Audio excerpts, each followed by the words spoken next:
কোনো যুবক হয়তো বিয়ে করতে চাচ্ছে, কেউ হয়তো চাকরি পাওয়ার আশায় আছে, কেউ হয়তো আরও বেশি টাকা উপার্জনের ধান্দায় আছে, কেউ হয়তো তার স্বাস্থ্য সমস্যা নিয়ে ঠিক করার চেষ্টায় আছে, কেউ হয়তো তার অর্থনৈতিক সমস্যা সমাধানের চেষ্টায় আছে, আবার কেউ হয়তো পারিবারিক সমস্যা মোকাবেলার চেষ্টায় আছে। প্রত্যেকেই কিছু না কিছু আকাঙ্ক্ষা করছে। তাহলে প্রতিটি মানুষ এমন কিছুর পেছনে ছোটে যা এখনো সে অর্জন করতে পারেনি। এখন আল্লাহ বলছেন, যেহেতু তোমরা সব সময় কিছু না কিছু পাওয়ার ইচ্ছে করছো, তাই তোমরা দুর্বল। তুমি অর্থ চাও, তুমি দুর্বল।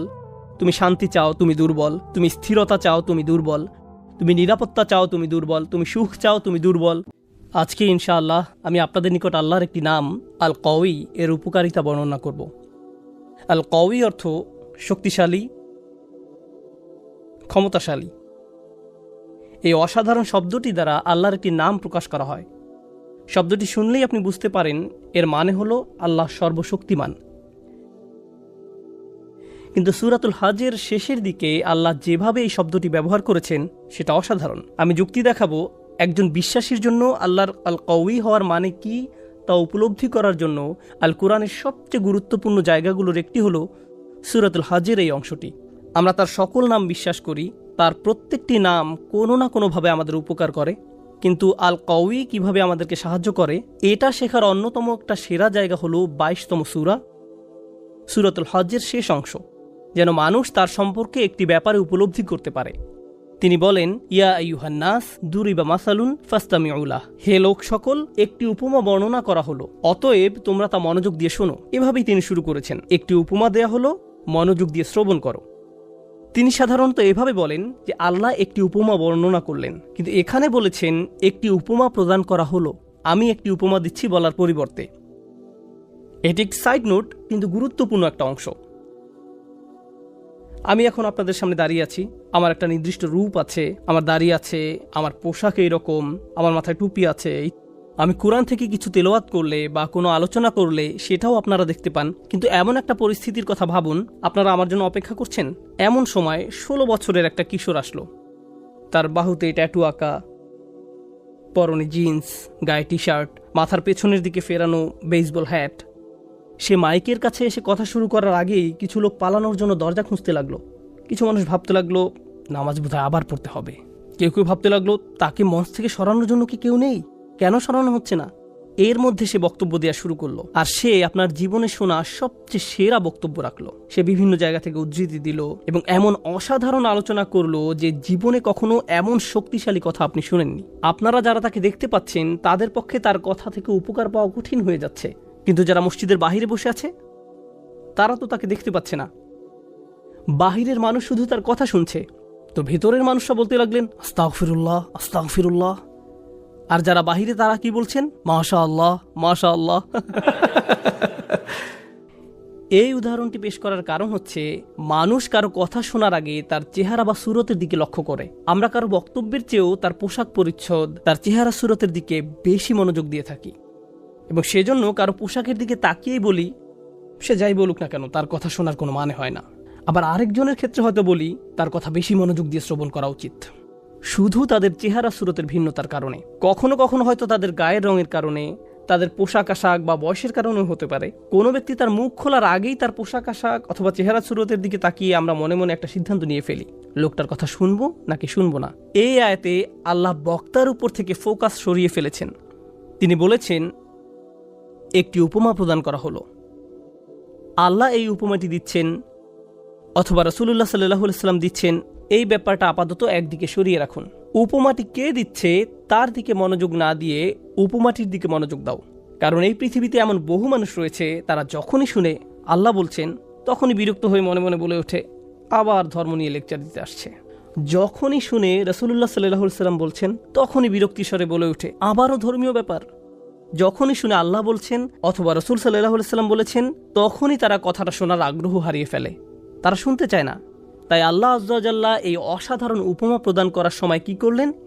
ইয়া আইয়ুহান নাস, এই উপমাটি সমস্ত মানব জাতির জন্য। এখন মানব জাতির সবাই তো আল্লাহর কথা শুনতে আগ্রহী নয়, তাই আল্লাহ বলছেন যদিও তোমরা তার কথা শুনতে আগ্রহী নও, দরিবা মাসাল ফাসতামিউ লাহু, উপমাটা অন্তত মনোযোগ দিয়ে শোনো। এখন তিনি নিজের সম্পর্কে একটি বর্ণনা দিচ্ছেন। তিনি বলেন ইন্নাল্লাযীনা তাদউনা মিন দুনিল্লাহি লা ইয়াখলুকু যুবাবান, তোমরা আল্লাহর পরিবর্তে যাদেরকে ডাকো তারা কখনো একটি মাছিও সৃষ্টি করতে পারবে না। ওয়ালাউইজতামাউলাহু, এবং এ উদ্দেশ্যে তারা সবাই একত্রিত হলেও। এই কথা শোনার পর আপনি হয়তো ভাবতে পারেন, তারা মাছি সৃষ্টি করতে পারবে না মানে কি? এই কথা বলার উদ্দেশ্য কি? আর মাছি তো খুব চমৎকার কোনো প্রজাতিও নয়, বরং মাছি হলো মানুষের অভিজ্ঞতায় অন্যতম বিরক্তিকর একটা জীব। তাদের দেখলেই আপনি তাড়িয়ে দিতে চান।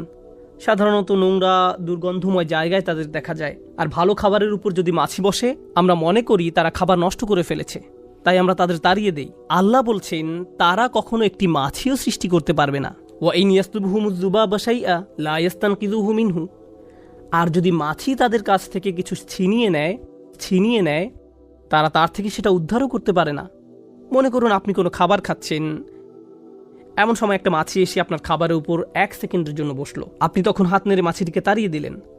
আল্লাহ বলছেন যদি কোনো মাছি এসে তাদের খাদ্যের উপর বসে এবং তাদের কাছ থেকে খাদ্যের কিছু অংশ ছিনিয়ে নিয়ে যায়, গোটা মানবজাতি একত্রিত হলেও তার থেকে তা উদ্ধার করতে পারবে না। এই কথাই তিনি বলছেন, লা ইয়াস্তানকিযু মিনহু, তারা এটা পুনরুদ্ধার করতে পারবে না। এখন মানুষের ক্ষেত্রে কিছু মানুষ শক্তিশালী আর কিছু মানুষ দুর্বল, কিছু মানুষ গরিব আবার কিছু মানুষ ধনী। অনেক মানুষের কোনো প্রভাব প্রতিপত্তি নেই, তাদের হয়তো থাকার একটা ঘরও নেই। আবার এমনও অনেক মানুষ আছে যারা পরমাণু বোমা নিক্ষেপ করার ক্ষমতা রাখে, যারা পৃথিবীর সবচেয়ে শক্তিশালী সেনাবাহিনী নিয়ন্ত্রণ করে ইতিহাসে এবং আজকের দিনেও।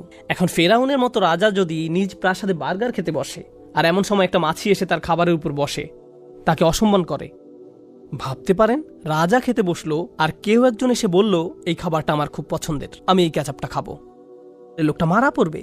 এখন মাছি এসে যদি তার খাবার খাওয়া শুরু করে আর ফেরাউন রাগান্বিত হয়ে বলে কত বড় সাহস, আমি আমার খাবারের থেকে ফেরত চাই, এমনকি যদি তারা মাছিটি ধরেও ফেলে, কি করতে পারবে? খাদ্য পুনরুদ্ধার করতে পারবে না। এই অসাধারণ উপমাটির মাধ্যমে আল্লাহ সুবহানাহু ওয়া তাআলা আগেরকার দিনে যারা মূর্তি পূজা করত তাদের নিকট একটা ব্যাপার পরিষ্কারভাবে তুলে ধরলেন। এমন মূর্তি পূজকদের অনেকেই তাদের মূর্তির সামনে খাবার পেশ করত।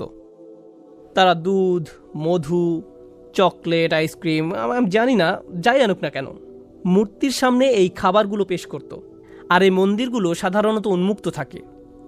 এখন মূর্তির সামনে যদি এমনভাবে খাবারগুলো উন্মুক্ত থাকে, কে আসবে এগুলো খেতে? মাছি আসবে। একটা মাছি গিয়ে তাদের বিশাল মূর্তির নাকের ডগায় গিয়ে বসে, এই যে তোমার খাবার, এখন আমি খাবো, মাইন্ড করবে না তো? তারপর একটি খাবারের উপর বসে এক টুকরা খাবার নিয়ে উড়ে চলে যায়। আর তাদের দেবতার কোনো ক্ষমতাই নেই এই খাবার প্রতিরক্ষা করার। এখন তাদের এই পবিত্র খাবার, যাতে তারা বিভিন্ন তন্ত্রমন্ত্র পরে ফু দেয়, প্রার্থনা করে ইত্যাদি। এখন আপনি সেখানে গিয়ে যদি বলেন আরে এটা তো আমার সবচেয়ে প্রিয় চকলেট, তারপর একটা নিয়ে নিলেন, তখন তারা কি করবে? আপনার হাত থেকে কেড়ে নিবে আর খেয়ে ফেললে হয়তো আপনাকে মারতে আসবে, কারণ তাদের মতে আপনি এটাকে অপবিত্র করে ফেলেছেন। অথচ তাদের ধর্ম প্রতি মুহূর্তে অপমানিত হচ্ছে কার দ্বারা? আল্লাহ বলছেন এই মাছি তোমাদেরকে শেখাচ্ছে এই দেবতাগুলো শক্তিহীন, মাছি তোমাদেরকে এটি শিক্ষা দিচ্ছে। তো আল্লাহ বলছেন আমি তোমাদেরকে ছোট একটি উদাহরণ দিচ্ছি, আল্লাহ ছাড়া তোমরা যাদেরকে ডাকো, প্রথমত তারা এমনকি একটি মাছিও সৃষ্টি করতে পারবে না। আর যদি মাছি তাদের খাবারের কিছু অংশ কেড়ে নিয়ে যায়, কিভাবে তারা এই খাবার উদ্ধার করবে? মজার ব্যাপার হলো, আমি এই আয়াতটার কারণে মাছি সম্পর্কে আগ্রহী হয়ে উঠেছিলাম। কিভাবে মাছি খাবার খায় আমি সেটা জানতাম না। কোনো মাছি যখন খাবারের উপর বসে, সে তখন মুখ থেকে লালা ছাড়ে, তারপর সেই লালা দিয়ে একটা ব্যাগ তৈরি করে, খাবার এই ব্যাগের ভিতরে যায়, তারপর সেই ব্যাগ নিয়ে পালিয়ে যায়। আর এই ব্যাগটা হলো অ্যাসিডের তৈরি। খাবার ব্যাগের মধ্যে প্রবেশ করার সাথে সাথে কেমিক্যাল রিঅ্যাকশন শুরু হয় এবং খাবারটি চিরকালের জন্য পরিবর্তিত হয়ে যায়। তাই কথার কথা, যদি আপনি আয়াতটিকে ভুল প্রমাণ করার জন্য কোনো টেকনোলজি আবিষ্কার করেন, কোনোভাবে মাছিটাকে ধরে ফেললেন, তারপর পেট্রি ডিশের উপর রেখে এই খাবার উদ্ধারের দায়িত্ব দিলেন বিজ্ঞানীদেরকে, কোনো লাভ হবে না। কারণ মাছিটি খাবার স্পর্শ করার সাথে সাথে এটা হারিয়ে গেছে। লা ইস্তানকিযুহু মিনহু, তারা এটা পুনরুদ্ধার করতে পারবে না। এখন আসছে আয়াতের শিক্ষা। আল্লাহ সর্বশক্তিমান, এই ব্যাপারটি নিয়ে আজকে আমি আপনাদের সাথে আলোচনা করতে চেয়েছি। এই উপমার সাথে আল্লাহ সর্বশক্তিমান হওয়ার কি সম্পর্ক আছে? আল্লাহ এখানে একটা মূলনীতি সেট করে দিচ্ছেন। আপনি যদি এই মূলনীতিটি বুঝতে পারেন, তাহলে আল্লাহর এই নামটির তারিফ করতে পারবেন। উপমাটি দেওয়ার পর আল্লাহ আযজা ওয়া জাল্লা বলেন, দুআফাত তালিব ওয়াল মাতলুব। এটি আল কোরআনের একটা অন্যতম শক্তিশালী স্টেটমেন্ট। আমরা জানি পৃথিবীর প্রায় সব ভাষাতেই জ্ঞানগর্ভ কিছু প্রবাদ আছে। এই আয়াত অংশটি কোরআন মাজিদের এরকম একটি গভীর তাৎপর্যপূর্ণ বক্তব্য। এটা ফ্রেমে আটকিয়ে রাখার মতো বা প্রতিদিন চিন্তা করার মতো একটা কথা। খুবই ছোট একটা স্টেটমেন্ট, দুআফাত তালিব ওয়াল মাতলুব, কিন্তু খুবই শক্তিশালী একটি সত্য কথা। এর মানে কি? এর মানে হলো প্রার্থনাকারী আর যা প্রার্থনা করা হয়, দুইটা বিষয়, যে প্রার্থনা করছে এবং যা প্রার্থনা করছে। উভয়টি প্রকৃতিগতভাবেই দুর্বল। যে কিছু কামনা করছে সে যেমন দুর্বল, ঠিক তেমনি যা কিছু কামনা করা হচ্ছে সেটাও দুর্বল। কোনো যুবক হয়তো বিয়ে করতে চাচ্ছে, কেউ হয়তো চাকরি পাওয়ার আশায় আছে, কেউ হয়তো আরও বেশি টাকা উপার্জনের ধান্দায় আছে, কেউ হয়তো তার স্বাস্থ্য সমস্যা নিয়ে ঠিক করার চেষ্টায় আছে, কেউ হয়তো তার অর্থনৈতিক সমস্যা সমাধানের চেষ্টায় আছে, আবার কেউ হয়তো পারিবারিক সমস্যা মোকাবেলার চেষ্টায় আছে। প্রত্যেকেই কিছু না কিছু আকাঙ্ক্ষা করছে, কিছু না কিছুর অভাব বোধ করছে। মূলত আমরা দুটি জিনিসের পেছনে ছুটি।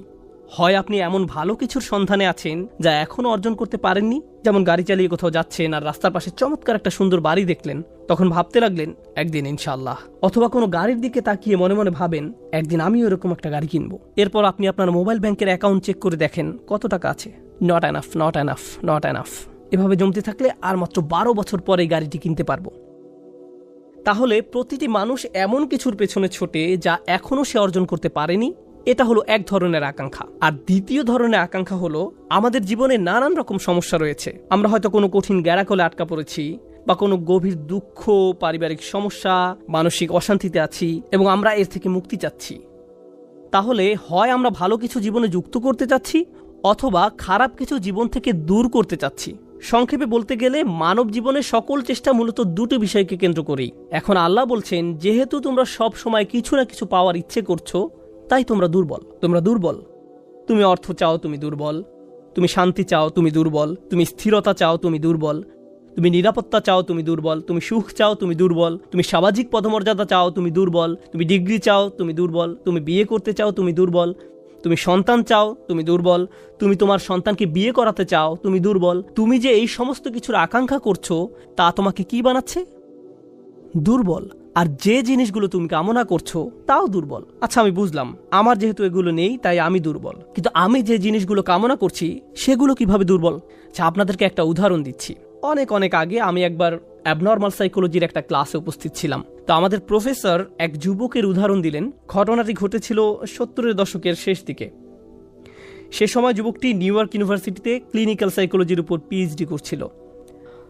তখনকার সময় ইমেইল, হার্ড ড্রাইভ এগুলো ছিল না। ছেলেটি তার 455 পৃষ্ঠার থিসিস টাইপ করে ডিপার্টমেন্টে জমা দিল। আর এই থিসিস তৈরি করতে তার 5 বছর সময় ব্যয় করতে হয়েছিল। এটার দ্বিতীয় কোনো কপিও ছিল না। সে অরিজিনাল কপি ডিপার্টমেন্টে জমা দিল, কিন্তু ডিপার্টমেন্ট তার থিসিসটি হারিয়ে ফেলল। 5 বছরের পরিশ্রম বৃথা গেল। 90-এর দশকের মাঝামাঝি সময় পর্যন্ত তাকে দেখা যেত। সে তখন বুড়ো হয়ে গিয়েছিল। সে ইউনিভার্সিটির ক্যাম্পাসে ঘুরে ঘুরে সবাইকে বলতো, এখানে পড়তে যেও না, তারা তোমার কাজ চুরি করে ফেলবে, তারা তোমার জীবন ধ্বংস করে ফেলবে। এখানে শিখতে যেও না, এরা একদল প্রতারক। আর কাউকে কোনো কাগজ জমা দিতে দেখলে বলতো, তাদেরকে এটা দিও না, তারা এটা হারিয়ে ফেলবে। তাকে কয়েক সপ্তাহ পর পর মানসিক হাসপাতালে নিয়ে যাওয়া হতো। তারপর ছেড়ে দিলে সে আবার ইউনিভার্সিটির ক্যাম্পাসে ফিরে আসতো। আমরা যখন ক্লাসে এটা নিয়ে আলোচনা করছিলাম, আমি ভাবলাম, সুবহানাল্লাহ, দউফাত তালিব ওয়াল মাতলুব। সে বছরগুলোতে এই মানুষটির মাথায় সবচেয়ে বড় জিনিস কি ছিল? তার ডিগ্রি। আমি এর জন্যই কাজ করছি, এটাই আমার সব। আমি যখন ডিগ্রি পাবো আমি সফল হব, আমার নামের সাথে এই লেবেল লাগানো হবে। অবশেষে আমি আমার পরিশ্রমের ফল পেতে যাচ্ছি। এত বছরের কঠিন পরিশ্রম এখন এসে অর্থপূর্ণ হবে। সে এই একটি জিনিসের প্রতি খুবই দুর্বল ছিল। অন্য কোনো কিছুর কোনো দাম নেই। আর যখন এই জিনিসটি হারিয়ে গেল, কারণ যে জিনিসটির তুমি আকাঙ্ক্ষা করছো সেটি শক্তিশালী কোনো জিনিস নয়, এটি হারিয়ে গেছে। আর যখন এটি হারিয়ে গেল, তুমি ভেঙে পড়লে। তাই আল্লাহ আমাদের একটি ব্যাপার শিক্ষা দিচ্ছেন, আমরা যেসব জিনিসের পেছনে ছুটে বেড়াই সেগুলো আসলে দুর্বল। আমরা ভাবি এগুলো কোনোভাবে আমাদের শক্তিশালী করে তুলবে, আমাদের এক ধরনের স্বীকৃতি দেবে, বা আমাদেরকে আরও বেশি নিরাপদ করে তুলবে। আমরা যদি আরও টাকা কামাতে পারি তাহলে আরও বেশি সুখী হব। যদি এই সমস্যাটা কেটে যায় তাহলে সব কিছু নিখুঁত হয়ে যাবে। ইস, আমার যদি একটা বাড়ি থাকতো। আমরা বহুদিন ধরে এই অ্যাপার্টমেন্টে বাস করছি, প্রতি মাসে কত টাকা ভাড়া দিচ্ছি। তারপর যখন আপনি একটা বাড়ির মালিক হন, প্রপার্টি ট্যাক্স, বাথরুমের প্লাম্বিং কাজ করে না, রান্নাঘরে সমস্যা, ফাউন্ডেশন কাঁপছে, দেয়ালে ফাটল দেখা দিয়েছে, শ্যাওলা জমেছে, প্রতিবেশীরা পাগল বানিয়ে দিচ্ছে, জানালা ভেঙে গেছে, এভাবে হাজারো রকম সমস্যা এসে জড়ো হয়। ভেবেছিলেন নিজের বাড়িতে উঠলে সব সমস্যার সমাধান হয়ে যাবে। এখন শুধু সমস্যা আর সমস্যা, সমস্যা আর সমস্যা। আমরা এমন সব জিনিসের পেছনে ছুটে বেড়াই সেগুলো কি দুর্বল। আর প্রতিবার যখন আমরা এমনটা করি, এটা প্রমাণ করে দেয় আমরা কতটা দুর্বল। আপনি যদি সারাক্ষণ চিন্তা করতে থাকেন, যদি ওই জিনিসটা থাকতো তাহলে আমি সুখী হতাম, যদি অমুক সমস্যাটা চলে যেত, ওই মানুষটা আমার জীবন দুর্বিষহ করে তুলেছে, যদি সে একটা বাসের ধাক্কা খেত আমার জীবনটা কত ভালো হয়ে যেত, প্রতিবার পাস দেখলে আমি এই দোয়া করি। আমরা সব সময় নিজেদেরকে কথা বলে বুঝাই, যদি অমুক মানুষটি বা অমুক সমস্যাটি জীবন থেকে চলে যেত তাহলে জীবন কত সুন্দর হয়ে যেত, অথবা যদি অমুক দুঃখটি দূর হয়ে যেত তাহলে সবকিছু পারফেক্ট হয়ে যেত। যদি মানুষের পরিবর্তন হতো, যদি পরিস্থিতির পরিবর্তন হতো, যদি পরিবেশের পরিবর্তন হতো, আমরা এভাবে ভাবতে থাকি সবকিছুর পরিবর্তন হলে জীবন সুন্দর হয়ে যেত, তাহলে আমাকে আর দুর্বল থাকতে হতো না। আমরা ভোগের উপর ভোগ করতে থাকি আর এতে পুরোপুরি আচ্ছন্ন হয়ে পড়ি। আর আল্লাহ আজ্জাজাল্লা বর্ণনা করছেন, জানো তুমি কত দুর্বল? তুমি একটি মাছির চেয়েও দুর্বল। দউফাত তালিব ওয়াল মাতলুব। যখন তিনি এভাবে বলছেন, আমি আপনি মজ্জাগতভাবে অবিশ্বাস্যভাবে কতটা দুর্বল, একটু চিন্তা করে দেখুন। আপনাদের প্রত্যেকের মাথায় বিভিন্ন জিনিসের চিন্তা আছে প্রতিদিন। আমরা এখন রোজা রাখছি, নামাজ পড়ছি, আর আলহামদুলিল্লাহ নামাজ পড়ার সময় আমরা মনোযোগ ধরে রাখার চেষ্টা করি, কিন্তু এর বাইরে আপনার মাথায় কোন চিন্তা ঘুরঘুর করে? আপনি কি নিয়ে উদ্বিগ্ন থাকেন? আপনি কি নিয়ে চিন্তা করেন? কোন চিন্তাটি আপনার মাথায় সারাক্ষণ ঘুরতে থাকে? কোন জিনিসটির ব্যাপারে ভাবেন এটা যদি থাকতো, আর কোন জিনিসটির ব্যাপারে ভাবেন যদি এটা না থাকতো? কারোর জন্য অসুস্থতা, কারোর জন্য ডিপ্রেশন, কারোর জন্য দুঃখ, কারোর জন্য হয়তো কোনো ব্যক্তি। কেউ কেউ ভাবেন যদি ওই মানুষটা আমার ব্যাপারে খুশি হতো। তারা অন্য একজনকে খুশি করার চিন্তায় মশগুল থাকেন। যদি আমার বাবা আমার উপর খুশি থাকতেন তাহলে আমি সুখী হতাম। কিন্তু আপনার বাবাও তো একজন মানুষ, তিনি যদি আজ খুশি হয়েও থাকেন, কাল হয়তো তার জীবন শেষ হয়ে যেতে পারে। তারপর আপনি কি করবেন? এরপর আপনি কোথায় দাঁড়াবেন? সুতরাং আমি আর আপনি এভাবে এসব জিনিসের পেছনে ছুটতে থাকি। আর এর পরের আয়াতে আল্লাহ আজ্জা ওয়াজাল্লা বলেন, মা কদারুল্লাহ হাক্কা কদরিহি, তারা আল্লাহকে যথাযথ মর্যাদা দেয় না। ইন্নাল্লাহ কওয়িয়্যুন আজিজ, নিশ্চয়ই আল্লাহ শক্তিধর, মহাপরাক্রমশালী। তুমি দুর্বল কিন্তু আল্লাহ সর্বশক্তিমান। তিনি আরো বলেন, তোমরা আল্লাহকে যথাযথ মর্যাদা প্রদান করনি। জানেন তিনি আমাকে আপনাকে কি বলছেন? তিনি বলছেন, তোমরা বিভিন্ন জিনিসের পেছনে ছুটবে, তোমরা বিভিন্ন মানুষের পেছনে ছুটবে, তোমরা এই দুনিয়ার যত কিছুর পেছনেই ছুটো না কেন, এর প্রতিটি জিনিসের একদিন সমাপ্তি হবে। এর প্রতিটি জিনিস দুর্বল। এই কারণে তুমিও দুর্বল হয়ে পড়েছ।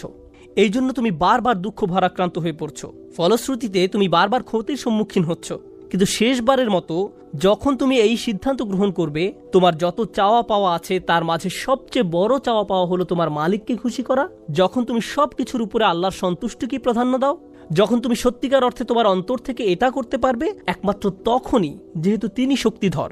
জানেন আল্লাহ এইমাত্র আমাদের শেখালেন, যখন তুমি দুর্বল কাউকে পেতে চাও তখন তুমিও দুর্বল হয়ে পড়ো। কিন্তু তুমি যদি আল্লাহকে চাও, যিনি শক্তিধর এবং মহাপরাক্রমশালী, তাহলে এটা তোমাকে কেমন করে তুলবে? এটা তোমাকেও শক্তিশালী করে তুলবে। আর যখন তুমি শক্তিশালী হয়ে উঠবে, জীবনে বিভিন্ন জিনিস আসবে যাবে, কিন্তু তোমার শক্তিমত্তার কোনো কমতি হবে না।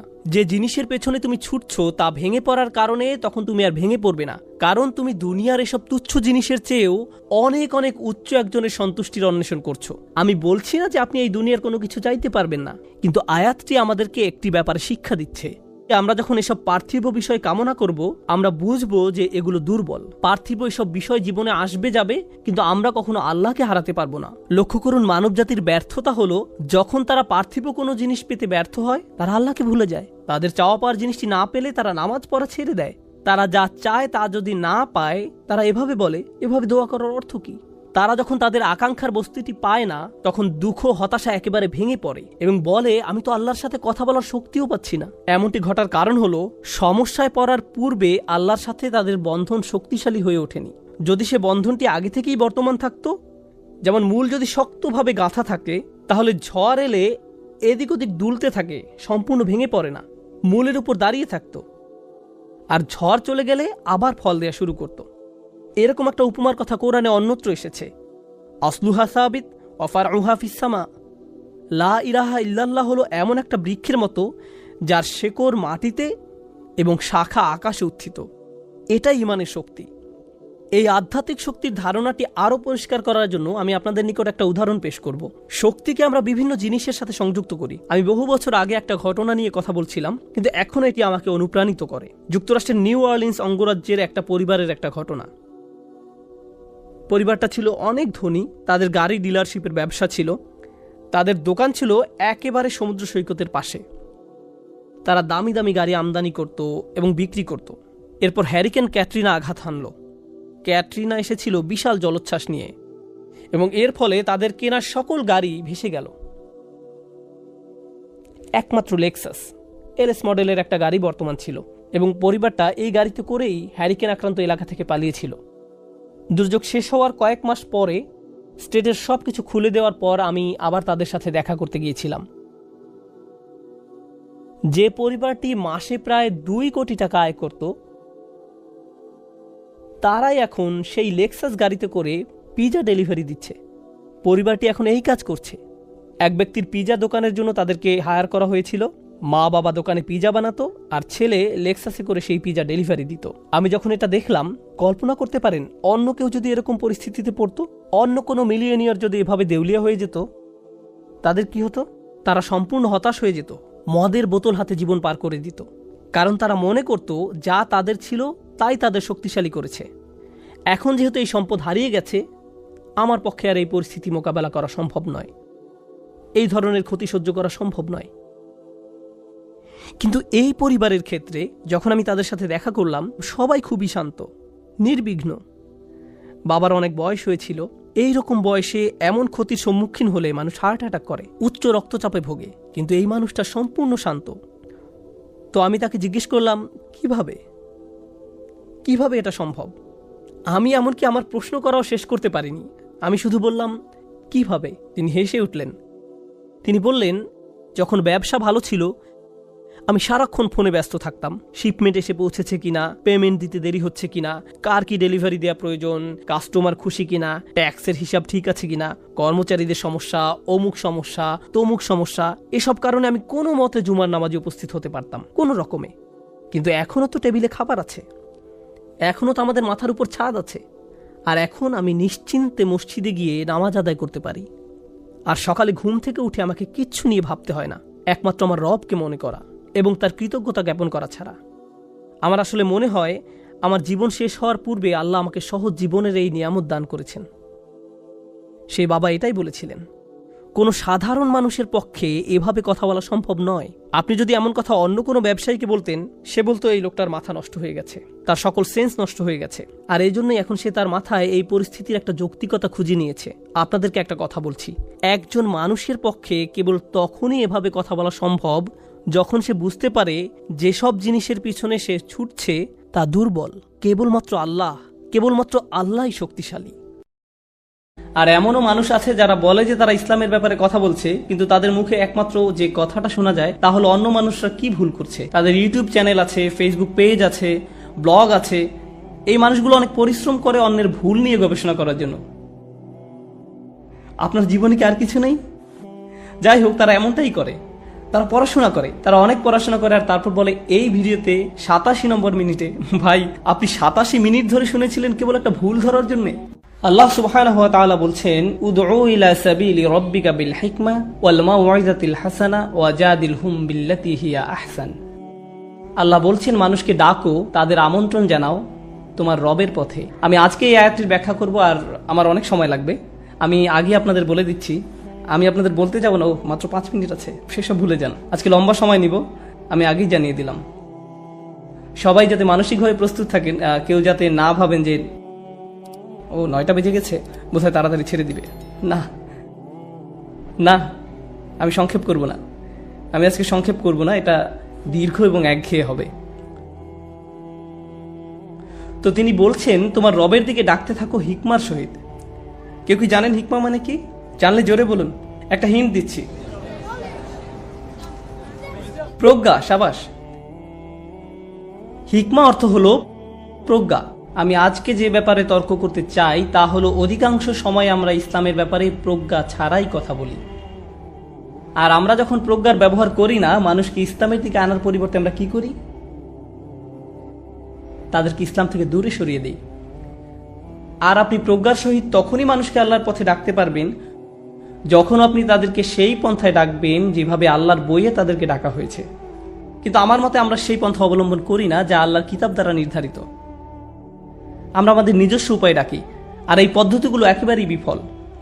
আসলে এগুলো মোটেই বিচক্ষণ পন্থা নয়, খুবই অবিবেচনাপূর্ণ পদ্ধতিতে মানুষকে ইসলামের পথে আহ্বান করা। তো আমি আপনাদের ছোট একটা তালিকা দিব কিভাবে আমরা এই ভুলগুলো করে থাকি।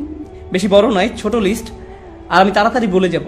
কিন্তু আমি যখন বলতে থাকবো, আমি চাই আপনারা সেসব খুতবা শুনেছেন, লেকচার শুনেছেন, ডিনার টেবিলে বসে যেসব ইসলামিক আলোচনা করেছেন, ইসলামের ব্যাপারে আপনাদের যেসব কথা হয় যে কোনো ক্লাসে কিংবা কোনো কোর্সে করতে গিয়ে, সেগুলোর কথা ভাবতে থাকবেন। আর খেয়াল করুন এমন কিছু শুনেছেন কিনা যা আপনাকে এসবের কথা মনে করিয়ে দেয়।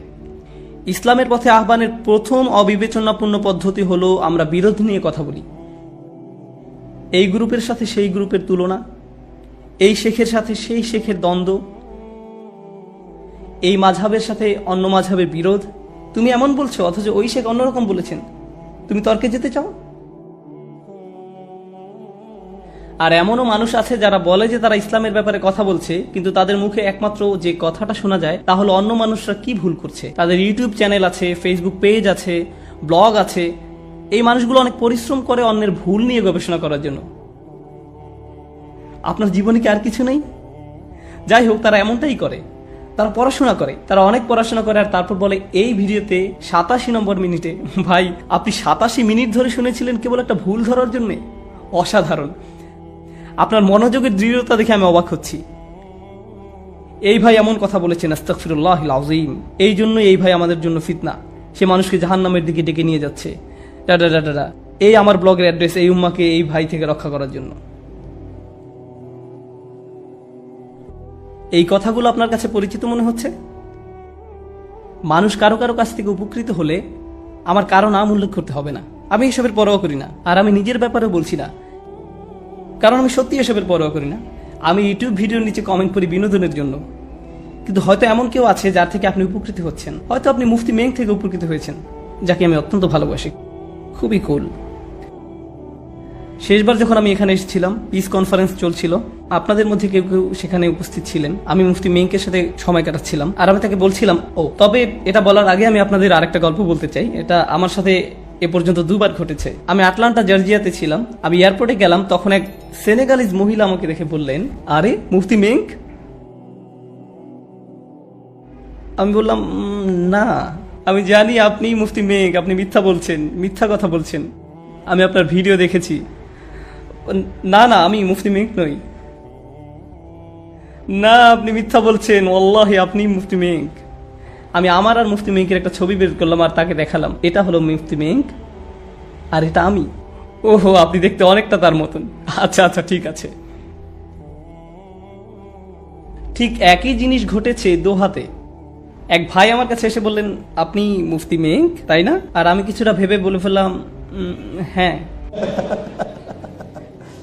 তবে আমার সবচেয়ে প্রিয় ঘটনাটা ঘটেছে দুবাই এয়ারপোর্টে। ভাই আপনি নোমানেঙ্ক?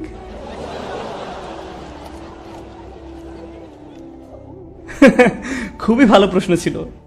হ্যাঁ, খুবই ভালো প্রশ্ন ছিল। তো আমি মুফতি মেংকের সঙ্গে ছিলাম, আর আমি তাকে বললাম, মুফতি জানেন আমাদের কি করা উচিত? আমি আপনার থোপ পরবো আর আপনি আমার স্যুট পরবেন, এরপর আমরা লেকচার দিব। আর আমরা কাজটা করেই ফেলতাম, কিন্তু সময় ছিল না। তবে পরের বার আমি মুফতি মেংকের মতো পোশাক পরবো আর তিনি আমার মতন। তো এই আমি কথা বলছিলাম জ্ঞানের অভাব নিয়ে। যাই হোক, আসল বক্তব্যে ফিরে আসি। এই আমি কথা বলছিলাম জ্ঞানের অভাব নিয়ে। হাত তুলুন তো যারা মুফতি মেং থেকে উপকৃত হয়েছেন। ওয়াও, দেখলেন তো? এজন্যই আমরা মানুষটাকে এত ভালোবাসি। আল্লাহ তাকেও তার পরিবারকে রক্ষা করুক। অথচ কেউ একজন আপনার কাছে এসে বলল, আপনি জানেন তিনি কিছু ভুল কথা বলেছেন। কেউ কেউ বলে তিনি পথভ্রষ্ট, কেউ কেউ বলে তিনি ভালো আলিম নন। এ ধরনের কথাবার্তা শুনেছেন কখনো? কখনো শুনেছেন এ ধরনের কথাবার্তা? কোথায় পান এসব লোকে বলা কথাগুলো? এটা তো রাসূল সাল্লাল্লাহু আলাইহি ওয়াসাল্লামের সুন্নাহ নয়, বরং এই যুগেরই মুসলিমদের সুন্নাহ হয়ে দাঁড়িয়েছে। যে মানুষটা অন্যদের কিছুটা উপকার করেছে, আপনার তার ব্যাপারে খুঁত ধরতেই হবে। আর আমি আপনাকে নিশ্চয়তা দিচ্ছি, আমি কিংবা অন্য যে কেউ যারা কখনোই এই মাইকটা ধরে কথা বলেছে, তাদের সবার মাঝেই ভুল রয়েছে, কারণ আমরা মানুষ। আপনি যদি আমাদের ভুল ধরতে চান, আমি নিশ্চয়তা দিচ্ছি আপনি সেটা খুঁজে পাবেন। নিশ্চিতভাবে আপনি ভুল পাবেন, কারণ আমরা সাধারণ মানুষ। আর আপনি যদি খুশিতে লাফিয়ে ওঠেন, ওহো এই তো ভুল পেয়েছি, অবশ্যই ভুল তো পাবেনই, সে কেবল একটা মানুষ, এতে কোনো কাজের কাজ আপনি করেননি। কিন্তু আমরা এটাকে বলি আমর বিল মারুফ ওয়ান নাহি আনিল মুনকার। আপনার সমস্যা কি? এটা আমর বিল কোনো কিছুই না। এর মানে হলো আপনার হাতে অনেক অবসর সময় আছে, আর আপনি জানেন না সময়টাকে কিভাবে ভালো কাজে লাগাতে হয়। মানুষের ভুল নিয়ে গবেষণা না করে নিজের আম্মুকে রান্না করতে সাহায্য করুন, নিজের ঘরটা পরিষ্কার করুন। কখনো নিজের মোজার গন্ধ শুকে দেখেছেন? সেগুলো পরিষ্কার করুন। জীবনে ভালো কিছু করুন, এসব না করে। এসব করে আপনি কারো উপকার করছেন না। এটা ছিল প্রথম অবিবেচকের মতো আলোচনা। আর এতে করে মুসলিমদের কত শক্তি অপচয় হয়, কতটা শক্তি অপচয় হয় শুধু অমুকের বিরুদ্ধে তমুকের বিরুদ্ধে যুদ্ধের কারণে। কত শক্তি অপচয় হয়, অদ্ভুত। আর দ্বিতীয়ত, যে বিষাক্ত আলোচনা হয়, আমি একে জ্ঞানগর্ভ আলোচনা বলি না, এগুলো ইসলামের সম্বন্ধে বিষাক্ত আলোচনা।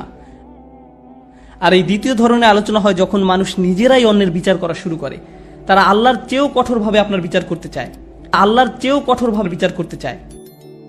তারা মানুষকে কেবল বলতে থাকে তারা জাহান্নামের আগুনে পড়বে, এটা হারাম। অথচ আপনি ফুকাহাদের মতামত সম্পর্কে কিছুই জানেন না। আপনি নিজে ভাবছেন এটা হারাম, তাই সে ধারণা সারা দুনিয়ার উপর চাপিয়ে দিতে চাইছেন। কিসের ভিত্তিতে সিদ্ধান্ত দিচ্ছেন? কোথায় পেলেন এই অভিমত? আমি একটা মজার ঘটনা বলি। আমার এক বন্ধু শেখ আব্দুল নাসের, আপনাদের কেউ হয়তো তাকে চিনতে পারবেন। শেখ আব্দুল নাসের আর আমি এক ডিনারে গিয়েছিলাম। ডিনারে আরও মানুষ ছিল আমাদের সাথে। তাদের মাঝে একজনের দাড়ি ছিল খুবই ছোট, লোকটার বেশ ছোট দাড়ি ছিল। একজনের দাড়ি ছিল খুবই ছোট, লোকটার দাড়ি বেশ ছোট ছিল। এই ভাইটার পাশের জনের আবার লম্বা দাড়ি ছিল।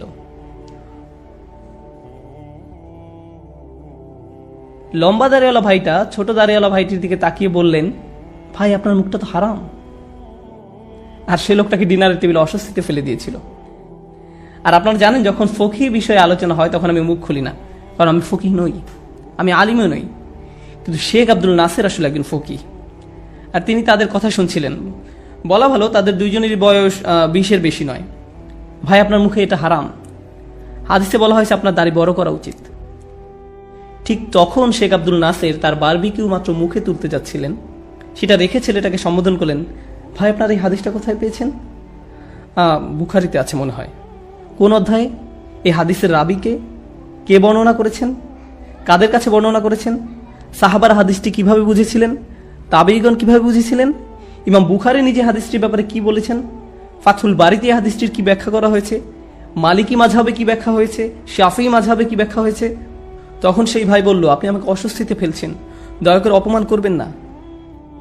শেখ বললেন, হ্যাঁ ঠিক, আমি আপনাকে অপমান করছি, কারণ আপনি ওই ভাইকে অপমান করেছিলেন। আপনি ঠিকমতো জানেন না, অথচ আপনি সব বিষয়ে হালাল কিংবা হারাম আখ্যা দিয়ে ফেলেন। আপনার কোনো যোগ্যতা নেই।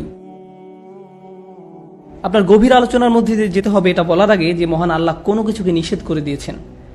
আপনার যথেষ্ট সচেতন থাকতে হবে। এটা কোনো ছোটখাটো বিষয় নয়। তিলকা হুদুদাল্লাহ, এটা আল্লাহর নির্ধারিত পথ। আপনি সবকিছুকে এভাবে হারাম হারাম বলে ঘোষণা দিতে পারেন না। আর আপনি এটা বলে দিতে পারেন না কে জাহান্নামের আগুনে নিক্ষিপ্ত হবে, কে সঠিক পথে আছে আর কে পথভ্রষ্ট। আমি যে আয়াত নিয়ে কথা বলেছি এর শেষ দিকে আপনারা দেখবেন, ইন্না রাব্বাকা হুয়া আ'লাম বিমান দাল্লা আন সাবিলিহি, আপনার রব তিনিই জানেন কে পথভ্রষ্ট, আপনি নন। এই সিদ্ধান্ত দেওয়ার অধিকার আপনার নেই।